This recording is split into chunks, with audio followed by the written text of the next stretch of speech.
Hello friends, Siragadikka ஆசை serial ப்ரோமோல என்ன நடக்குதுன்னு பார்க்கலாம் வாங்க. சேனலை சப்ஸ்கிரைப் பண்ணிக்கோங்க, மறக்காமல் பெல் ஐகானையும் கிளிக் பண்ணிக்கோங்க. நம்ம முத்து ஒரு வழியாக அந்த சிட்டி தான் அந்த வேலையை பண்ணாங்க அப்படின்ற விஷயத்த நம்ம செல்வமும் முத்துவும் கண்டுபிடிச்சிடுறாங்க. அவங்ககிட்ட இருந்து வாக்குமூலத்தை வாங்கிட்டு வராங்க.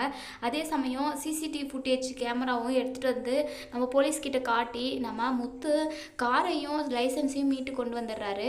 நம்ம முத்து ரொம்பவே சந்தோஷமாக வீட்டுக்கு வராங்க. வீட்டுக்கு வந்ததும் எல்லாரையுமே கூப்பிடுறாங்க. எல்லாரையும் கூப்பிட்டு, அப்பா நான் சொன்னேன்ல, நான் குடிக்கல, நான் தப்பு பண்ணலப்பா அப்படின்னு சொன்னேன்ல, நீங்கள் கூட என்னை நம்பலை. இத்தனை நாளாக நீயும் மீனாவும் தான் என்னை நம்பிக்கிட்டு இருந்தீங்க. ஆனால் நீங்கள் 2 பேருமே என்னை நம்பலை.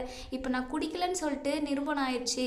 அதுக்கான ஆதாரமும் இருக்குது, இங்கே பாருங்க அப்படின்னு சொல்லிட்டு சிட்டி வந்து பேசுனது எல்லாத்தையுமே அதில் ரெக்கார்ட் பண்ணி எடுத்துகிட்டு வந்துட்டாரு நம்ம முத்து.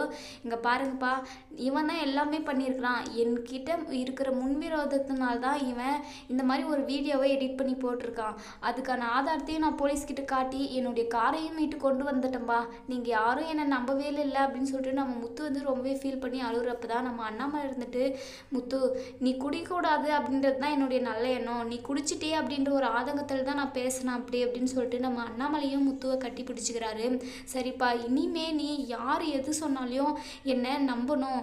நீங்கள் தான்ப்பா என்னுடைய பெரிய உலகமே, நீங்களே என்னை நம்பலைன்னா நான் எங்கப்பா போவேன் அப்படின்னு சொல்லிட்டு நம்ம முத்து வந்து ரொம்பவே சென்டிமெண்ட்டாக அண்ணாமலை கிட்ட பேசிக்கிட்டு இருக்காங்க. இதெல்லாம் பார்த்துட்டு இருந்த ரோகிணி ரொம்பவே டென்ஷன் ஆகுறாங்க. அப்படியே முத்து இருந்துட்டு உடனே நம்ம ரோகிணி கிட்ட வந்து, என்ன பரலம்மா ஓவராக பேசினல, நான் குடிச்சேன்னு சொல்லிட்டு இப்போ என்ன பேச போகிறேன், உன் மூஞ்சி எங்கே கொண்டு போய் வச்சுக்க போகிற அப்படின்னு சொல்லிட்டு நம்ம முத்து வந்து பார்லரம்மாவை கலாய்கிறாங்க.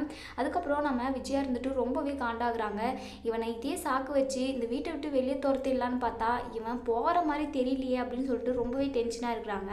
அதுக்கப்புறம் நம்ம மீனா இருந்துட்டு, சாரிங்க என்னை மன்னிச்சிருங்க அப்படின்னு சொல்கிறாங்க. இதை தொடர்ந்து என்ன நடக்கும் அப்படிங்கிறத வெயிட் பண்ணி பார்ப்போம் ஃப்ரெண்ட்ஸ். தேங்க்யூ.